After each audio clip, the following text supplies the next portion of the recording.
In this video, we'll show you how to clean the air filter on your Gradiant all-weather 120 volt.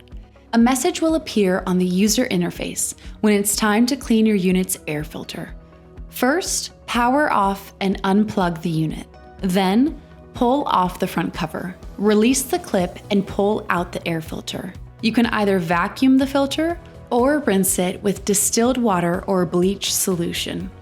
If you choose to rinse the filter, you must use distilled water or bleach solution. Never use plain tap water. To make the bleach solution, add 1 teaspoon of bleach to a gallon of water.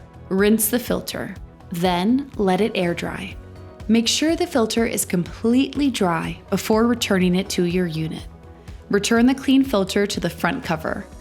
If you're replacing your air filter with a new one, make sure to remove the plastic wrapping first. Reattach the front cover, then plug in and power on.